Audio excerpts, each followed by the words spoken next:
in many ways, when we've had some awakening to the truth of our being. And when I say ours, I don't mean ours just in the sense of mine. I mean our being. Because the truth of your being is the truth of our being. That's one of the ways you know if it's a legitimate and deep realization. If it's shallow and self-centered, it's not worth a whole lot. You know, if it's I have awoken, I am the enlightened one, and everybody else is just, well, whatever they are. You know? That's not very mature. Because when we have a really mature spiritual revelation, our doesn't refer to mine, it refers to the true nature of all of us, all beings, all things, everywhere. Share the same fundamental nature, the same fundamental reality. At the same time that we also have our own totally unique and individual lives. Paradox, isn't it? We're all one, and we're all unique and individual. And if you forget either side of that equation, you're going to suffer. If you're just in all oneness and you've completely discounted your uniqueness and individuality, that will be problematic for you.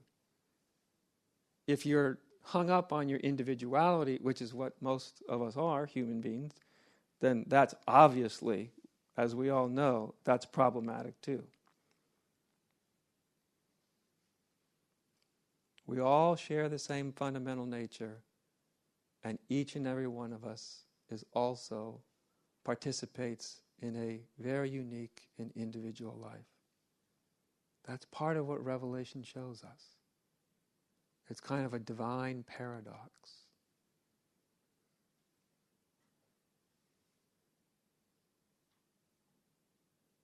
That's why it's often, in the deepest teachings, it's often been said the truth isn't two, which means multiplicity. The truth also isn't one. It's neither one nor two. Or you could say it's both one and two.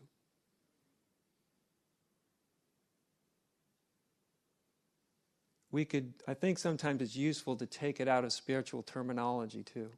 If we take it out, if we throw the spiritual terminology out for a moment,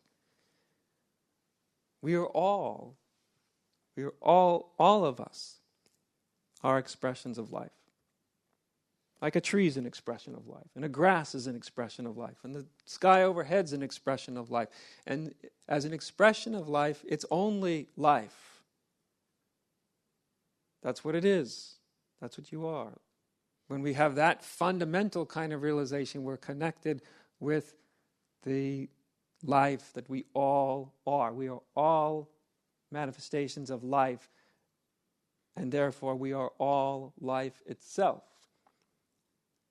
But simultaneously, life can show up in an infinite number of ways. As a tree, as you, as me, as you, as this chair, as this floor. Totally unique, different ways. So that's why it's often said that the deepest truth isn't two and it's not one. You can either say, therefore, it's neither, or it would be just as true to see it's both. So part of our revelatory moments often show us what connects us all. Whatever name you want to give it. Buddha nature, consciousness, awareness, spirit, I don't know, Allah, Brahman, whatever. So many names. What connects us?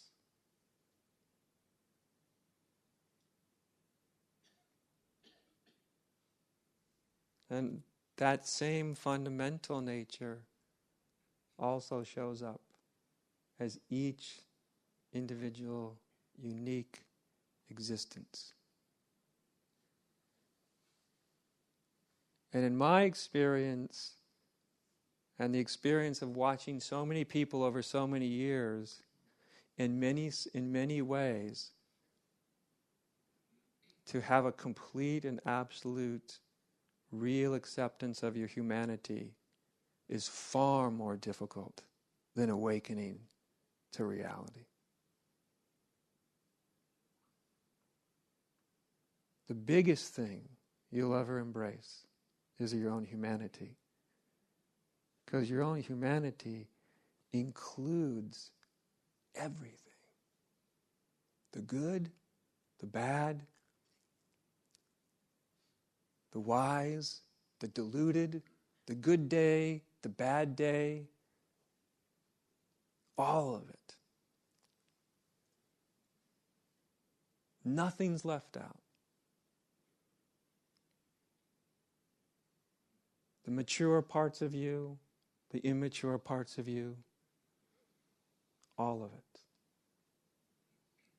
To embrace it doesn't mean simply to excuse it, because I think a big part of spirituality is simply, truly, and really growing up.